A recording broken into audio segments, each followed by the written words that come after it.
Hello friends, வணக்கம்.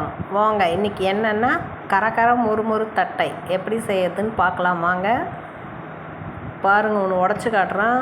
சும்மா அப்படியே கரகர முறுமுறுன்னு அப்படியே உடையுது கையில், அவ்வளோ கிறிஸ்பாக இருக்குது. இதுக்கு வரமிளகா ஒரு 10லேருந்து 15 வரமிளகா, 100 கிராம் வேர்க்கடலை, 100 கிராம் ஊற வச்ச கடலைப்பருப்பு, தேவையான அளவு உப்பு, 50 கிராம் வறுக்கடலை, ஒரு 10-15 வரமிளகா, 10 பல் பூண்டு, அரை ஸ்பூன் மிளகு. நான் இந்த கப்பில் 3 கப்பு எடுக்கிறேன். இது வறுத்து அரைச்ச மாவு, ஈர அரிசியை ஊற வச்சு வறுத்து அரைச்ச மாவு. இதில் நான் 3 கப்பு எடுக்கிறேன். நீங்கள் ஒரு 4 கப்பு இதுக்கு தண்ணி வச்சுக்கோங்க. பாயில்டு வாட்டர் தான் விடணும் இதுக்கு. வாங்க இப்போ இதெல்லாம் ஒன்று ஒன்றா பொடிச்சு போடலாம்.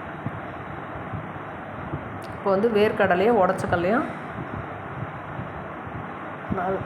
ஒன்றா போட்டுட்டு நல்லா பொடிச்சு மிக்சியில் ஒரு ஓட்டி போட்டுருங்க. அடுத்தது நம்ம ஊற வச்ச கடலைப்பருப்பு சேர்த்துடலாம். அதே இதில் சேர்த்துருங்க. அடுத்தது வரமிளகாவை போட்டு ஓட்டி எடுத்துட்டு, மிளகு பூண்டு இது ரெண்டையும் ஓட்டிட்டு இந்த மாதிரி இதில் சேர்த்துடுங்க. ஃபுல்லாக வழிச்சு சேர்த்துடலாம். அடுத்து ஒரு பக்கம் தண்ணி கொதிக்க வச்சுருக்கேன். ஒரு 4 ஸ்பூன் எண்ணெய். நீங்கள் எண்ணெயோ வெண்ணெயோ நெய்யோ எது வேணாலும் போட்டுக்கலாம். நான் இன்றைக்கி எண்ணெய் தான் ஒரு 4 ஸ்பூன் காய்ச்சி இந்த மாதிரி சூடாக ஊற்றணும் மாவில். இந்த மாதிரி ஊற்றினா தான் நல்லா மாவு புரியும் அந்த சூட்லேயே.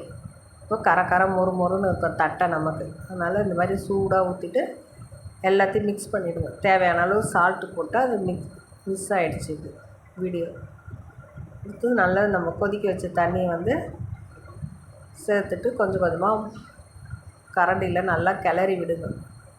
தண்ணி ஒரேடியாக விடாதீங்க. தேவையான அளவு திட்டமாக விட்டு இந்த மாதிரி நல்லா வந்ததும் மூடி வச்சுடுங்க. கை இப்போ வச்சு பிசைய முடியாது. நம்ம ஒரு 10 நிமிஷம் போன பிறகு எடுத்து நல்லா பிசைஞ்சிட்டு நமக்கு எந்த சைஸ் தேவையோ அந்த சைஸ்க்கு உருட்டி வச்சுக்கோங்க. இது நம்ம ஒரு வாணலில் எண்ணெய் ஊற்றி வச்சுடுங்க. ஒரு பூரி ப்ரெஸ் பண்ணுறதுல ஒரு கவர் போட்டுட்டு இது மாதிரி நம்ம ப்ரெஸ் பண்ணி போட்டுடலாம். நமக்கு சீக்கிரம் வேலை முடிஞ்சிடும். பாருங்கள், இந்த மாதிரி போட்டுட்டு உடனே நீங்கள் திருப்பாதீங்க. ஒரு 5 நிமிஷம் வேகட்டும். வெந்த பிறகு நம்ம திருப்பி விட்டோம்னா தான் நமக்கு உடையாமல் வரும் தட்டை. இந்த மாதிரி ஒரு முறை செஞ்சு பாருங்கள். அவ்வளோ கரகர முறுமுறுன்னு அவ்வளோ சூப்பராக இருக்கும். அதுக்கப்புறம் நீங்கள் இது மாதிரி தான் செய்வீங்க. அவ்வளோ டேஸ்ட்டாக இருக்கும். டேஸ்ட்டும் அவ்வளோ சூப்பராக இருக்கும். பாருங்கள், பார்க்குறதுக்கு எவ்வளோ அழகாக இருக்குது பாருங்கள் தட்டை. நீங்கள் ஒரு முறை செஞ்சு பார்த்துட்டு எனக்கு கமெண்ட் பண்ணுங்கள். இந்த தீபாவளிக்கு நம்ம வீட்டில் இந்த மாதிரி நம்மளே செய்யலாம். அது நம்மளே செஞ்சோன்னு ஒரு திருப்தி இருக்கும். எத்தனையோ மெத்தட் இருந்தாலும் இந்த மெத்தடில் நீங்கள் செஞ்சு பாருங்கள். அவ்வளோ சூப்பராக இருக்கும்.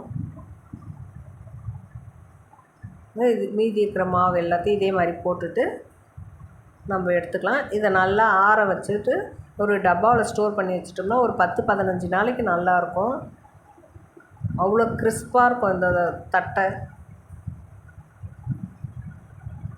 பாருங்கள், ஒன்று எடுத்து உடச்சி காட்டுறேன். அவ்வளோ கிறிஸ்பாக இருக்குது. நீங்களும் செஞ்சு பார்த்துட்டு எப்படி இருக்குன்னு கமெண்ட்டில் சொல்லுங்கள். வீடியோ பிடிச்சிருந்தா லைக் பண்ணுங்கள், ஷேர் பண்ணுங்கள், கமெண்ட்ஸ் பண்ணுங்கள், சப்ஸ்கிரைப் பண்ண மறந்துடாதீங்க. பாய்.